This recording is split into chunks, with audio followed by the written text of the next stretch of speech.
알아서는 나의 신앙일기 TV 데일리 큐티 나무향기입니다.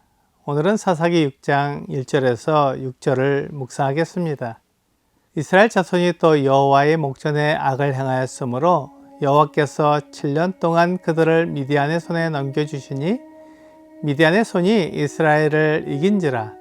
이스라엘 자손이 미디안으로 말미암아 산에서 웅덩이와 굴과 산성을 자기들을 위하여 만들었으며 이스라엘이 파종한 때면 미디안과 아말렉과 동방 사람들이 치러 올라와서 진을 치고 가사에 이르도록 토지 소산을 멸하여 이스라엘 가운데 먹을 것을 남겨두지 아니하며 양이나 소나 나귀도 남기지 아니하니 이는 그들이 그들의 짐승과 장막을 가지고 올라와 메뚜기 떼 같이 많이 들어오니 그 사람과 낙타가 무수함이라.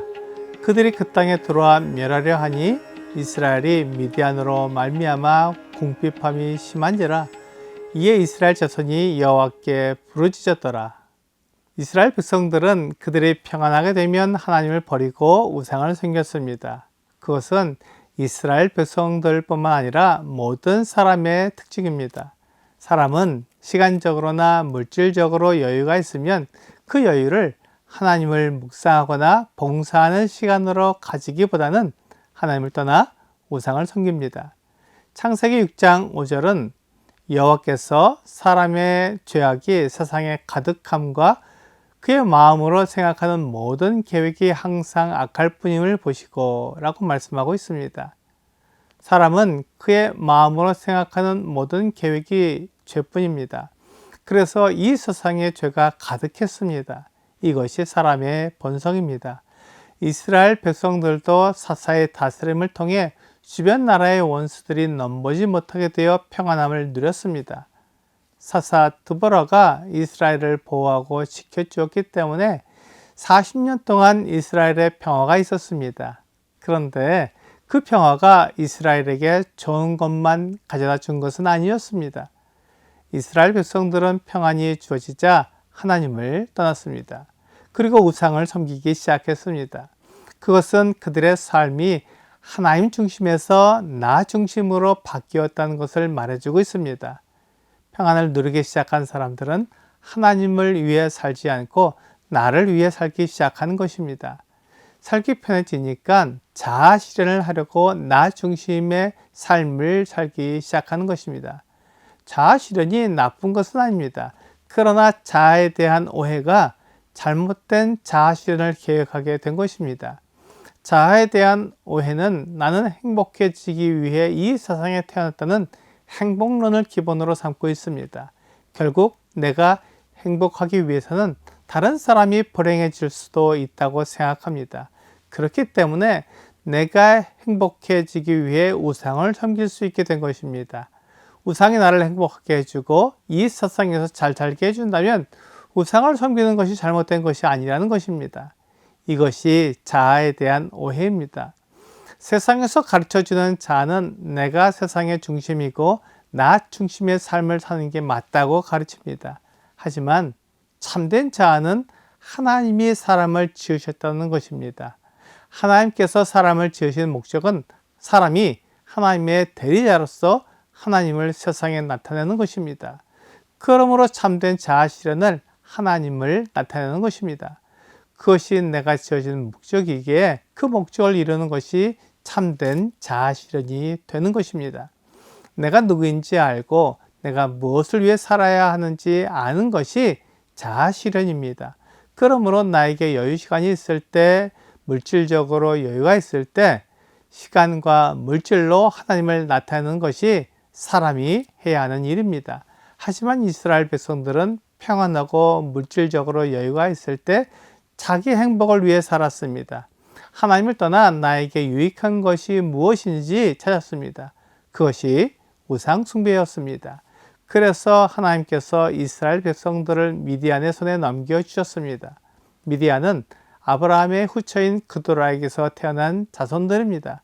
그들은 유목민이었기 때문에 짐승을 키우기 위해 여러 곳을 돌아다녀야 했습니다.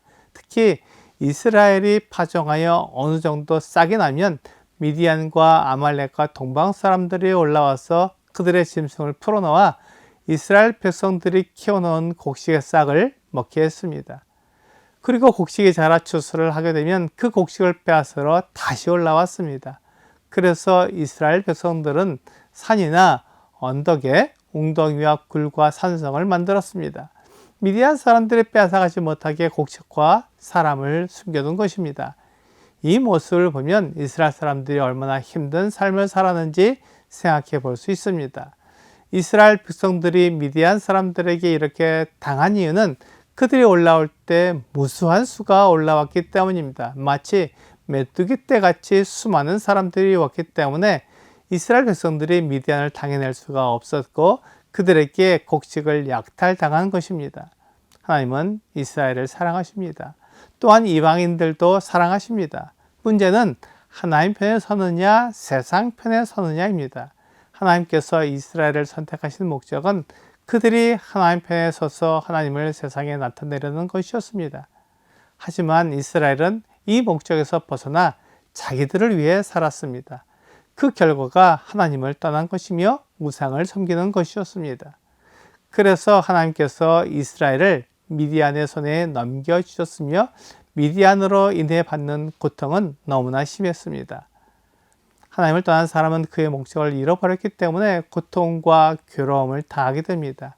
하지만 이 세상에서 성공적인 삶을 사는 것처럼 보이기 때문에 사람들이 부러워합니다. 하지만 이 세상의 원리대로 사는 사람들은 하나님의 심판을 생각하면 두렵습니다. 그래서 이스라엘 백성들은 미디안으로 말미암아 궁핍함이 심하게 되어 하나님께 부르짖었습니다.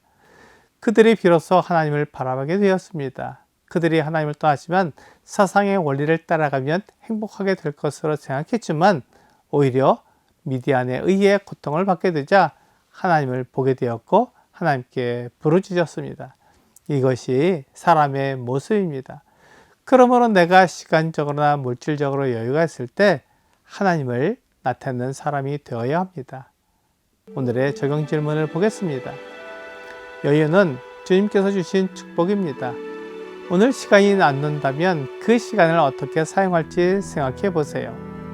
하나님께서 주신 복된 시간인 여유 있는 시간에 하나님을 나타내는 삶을 살아야 합니다.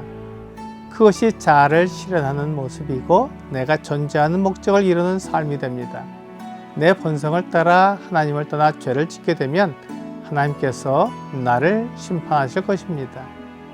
오늘 하나님의 심판이 나의 삶을 판단한다는 것을 기억하고 여유 있는 시간에 하나님을 섬기며 나타내는 여러분과 제가 되기를 주 예수님의 이름으로 기도합니다.